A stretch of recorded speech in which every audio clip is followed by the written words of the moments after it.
O ditador Daniel Ortega tem promovido uma forte repressão contra a Igreja Católica na Nicarágua, país governado por ele desde 2007. Fechamento de estações de rádio católicas, proibição de procissões religiosas e prisão de um padre até a manutenção de um bispo em prisão domiciliar são alguns dos exemplos do que é vivenciado no país da América Central. No último domingo, o padre católico Oscar Benavides foi detido após celebrar uma missa.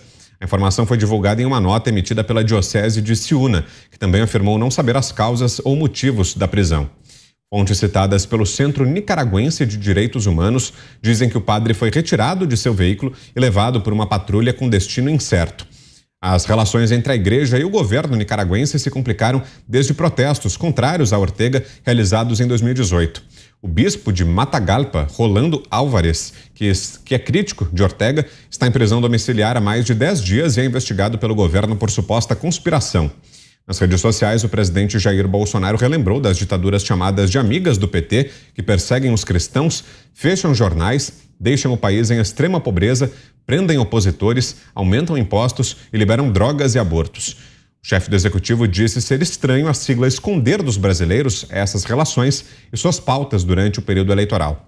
Bolsonaro também relembrou de uma matéria que comprovaria a aliança com o regime na Nicarágua.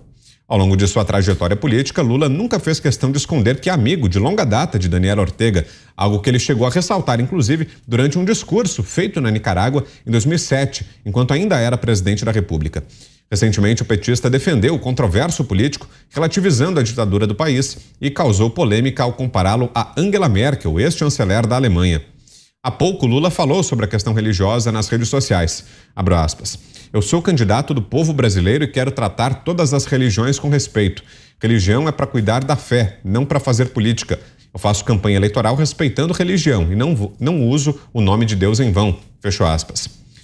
Diogo Schelp, começo com você, Schelp. Você queria fazer um complemento também em relação ao tema anterior, é isso? Não, eu queria comentar justamente esse assunto do Ortega, porque é realmente muito interessante, né? O presidente Lula, o ex-presidente Lula, quando era presidente, em 2003, quando assumiu, ele tinha um desafio, ele tinha uma promessa que era a de fazer um governo ortodoxo na economia. Ele havia feito essa promessa aos empresários durante a campanha anteriormente, naquela sua tentativa de apresentar uma versão paz e amor, do Lulinha paz e amor, ou Lulinha cor-de-rosa, né? Em que ele, então, fez uma política, isso nos primeiros anos do governo, que foi realmente uma política de continuidade naqueles pilares macroeconômicos que haviam sido estabelecidos no governo Fernando Henrique Cardoso. E foi o que garantiu a ele, depois, poder surfar na onda da alta de commodities, que já foi mencionada anteriormente aqui pelo Mota. Então, o que aconteceu com a base, a militância de esquerda, a militância petista, que ficou muito insatisfeita com essa ortodoxia do governo Lula na economia? Essa base foi agradada com a política externa. Então, na política externa, o Lula pôde se mostrar mais afeito às pautas ideológicas, às pautas de esquerda. De que maneira? Aproximando-se, obviamente, desses ditadores de esquerda, dessas figuras de esquerda que viriam, ou algumas que viriam a ser ditadoras mais para frente, como a própria ditadura chavista, né? E era uma amizade que não começou ali, obviamente, vinha de antes, né? Havia muitos contatos ali internacionais entre o PT, havia uma diplomacia partidária, assim que se costuma chamar, uma diplomacia partidária do PT com esses partidos ou esses grupos de esquerda de outros países. E o Ortega é um deles. Eu estive como repórter para cobrir, né, o Fórum de São Paulo, aquele encontro das esquerdas no Uruguai. Eu fui lá justamente para ver o que era aquilo, para relatar o que era o Fórum de São Paulo, sobre o qual tanto se falava. Naquele momento ainda não se falava tanto. Depois é que o Olavo de Carvalho começou a falar bastante sobre o assunto. Mas eu estive lá e conheci, e o Ortega estava lá, era um dos presentes.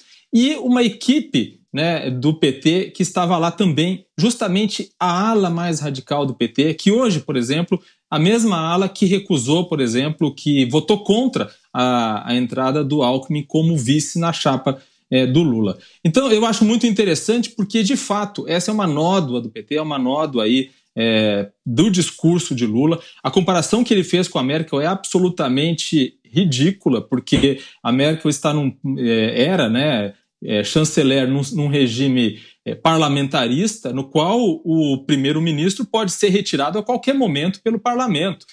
O parlamento, ele pode simplesmente perder o apoio do parlamento, há um voto de confiança e ele pode perder o cargo a qualquer momento. É muito diferente, obviamente, de um sistema presidencialista, em que manter-se 16 anos no poder é, sim, um sinal de autoritarismo, de perpetuação indevida. Então, o Ortega, só para lembrar também, ele foi eleito, entre aspas, prendendo seus adversários. Os 7 pré-candidatos, os mais fortes, os mais conhecidos, foram presos para que ele pudesse ser, mais uma vez, entre aspas, eleito presidente, o que na verdade faz dele um ditador. E como toda quarta-feira, a partir de agora, nossa bancada ganha um reforço aqui para esse segundo tempo do programa de hoje. Já está conosco Alexandre Garcia. Bem-vindo, Alexandre. Destacávamos aqui a perseguição a religiosos na Nicarágua e as repercussões aqui na eleição presidencial no Brasil, as declarações de Bolsonaro e Lula sobre esse assunto. Boa noite, bem-vindo, Alexandre. Boa noite, Brown. Boa noite a todos os companheiros aí do Pingos nos Is. Pois é, a frente sandinista, né, que é do Daniel Ortega, nem mesmo aqueles que participaram lá dos movimentos sandinistas lá atrás, no outro século, estão concordando com a ditadura de Ortega. Está há 14 anos, afastou todo mundo, prendeu todos os candidatos, né, agora está prendendo a igreja. Né? Agora, o que é? Né? É bom que a gente pense aqui, olhar para dentro do Brasil e veja quem são os amigos deles. Né? Quem são os amigos de Ortega, de Maduro, da ditadura cubana. É porque o âmago dessas pessoas é totalitário. E o que está acontecendo? O Foro de São Paulo, que foi citado há pouco pelo Diogo Schelp, o grande sonho do Foro de São Paulo é estabelecer um sistema marxista na América Latina, já que não deu certo nem na União Soviética com poderes divinos por mais de 70 anos. Aqui, apostando que o latino-americano tem memória curta, não sabe o que aconteceu lá na Europa. Inclusive, depois da Segunda Guerra, foi fácil se adonar daqueles partidos da cortina de ferro, porque não havia mais forças armadas e a igreja era mais fácil, a igreja desarmada. Outro dia, conversando com um bispo aqui, ele me dizia assim, a força antimarxista é a religião e os militares. Eu disse, pois é, só que a religião às vezes mistura Jesus com Marx. Né? Esse é o problema da própria Igreja Católica, que agora está vendo na Nicarágua o que acontece. Era óbvio que ia acontecer isso. O bispo preso em casa, padres sendo presos. Né? O objetivo é totalitarismo, é totalitário. Esse sistema não comporta liberdade. Não comporta liberdade de expressão, liberdade econômica, não comporta. Né? É bom que a gente tenha que refrescar a memória. Né? Eu vejo isso desde o término da Segunda Guerra. Né? Mas tem gente que nasceu há pouco tempo que precisa aprender o que é realmente esse tipo de regime. Você, Fiuza, temos 2 minutos. Acho que está mais do que na hora das sociedades que ainda se pretendem, né, civilizadas, se livrarem do autoritarismo camuflado. E o primeiro passo para isso é deixar de reconhecer ideologia nesses regimes, deixar de reconhecer doutrina. Não tem doutrina nenhuma.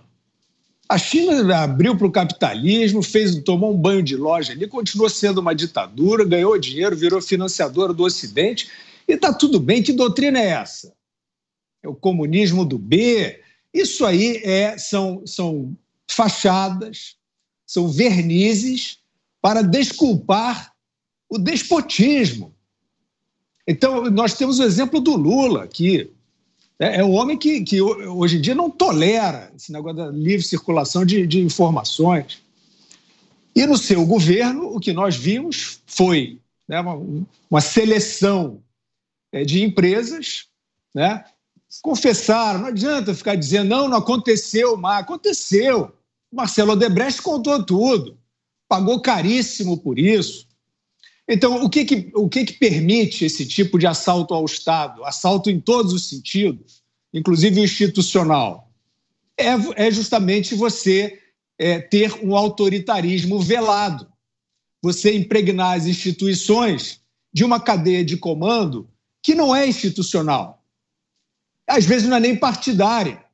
É um truque, é um esquema. Então a Nicarágua persegue, porque ela vive até hoje, e eu quero dizer que os grandes culpados por esses autoritarismos bárbaros, que não respeitam ninguém, nem religião, nem credo, nem, enfim, liberdade pessoal, os grandes culpados são esses riquinhos dessa elite vergonhosa que ficam passando esse vernizinho aí de progressista e apoiando esses personagens, como Lula, que adere a isso tudo aí, Chaves, Maduro, Ortega e etc.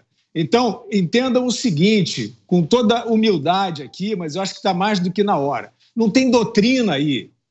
Você inventa fake news e começa a perseguir pessoas, começa a cercear, começa a impedir discussão de tratamento médico. Vocês não acham que isso é um obscurantismo? Não acham que nós já passamos do ponto? Aí vão ficar classificando, não, a ideologia é tal, a minha é melhor. Eu, pelo menos, não reconheço como ideologia alguma, doutrina alguma. São truques, são vernizes para aqueles que querem o que os seres humanos menos evoluídos sempre querem, que é tudo para si. Você, Zé, também 2 minutos. Entre as propostas que os candidatos apresentam, né, está a política externa. E aliar-se a governos assim é demonstrar na prática o que se quer o candidato no futuro. Essa é a realidade. O Daniel Ortega teve uma eleição suspeita, aquilo não é eleição. Mesmo que fosse uma democracia, ela tem que ter a eleição, mas não é só a eleição. E o Daniel Ortega, ele é igual a Nicolás Maduro, da Venezuela, né? É uma governança à força, é uma tentativa de levar a forro e ferro um poder que ele não tem, porque o poder nas democracias emana exatamente do povo. E esse regime da Nicarágua, ele é danoso, porque ele afeta vários outros países e, infelizmente, é elogiado e até, eu diria, sustentado por outros países e por governantes que dão sustentação política. Eu não entendo esta vergonha de declarar publicamente o que os governos anteriores do Brasil apoiaram em Nicolás Maduro, em Daniel Ortega e outros, né? O presidente Jair Bolsonaro vem tendo a coragem de falar sobre a Argentina, criticou o candidato, né, e que acabou ganhando na Argentina e está fazendo esse desastre. Eu acho que isso deveria ser incluído no programa de governo e eu não tenho nenhuma dúvida de que isso tem que ser pesado na hora do voto. Queria dar também boas-vindas ao meu amigo Alexandre Garcia.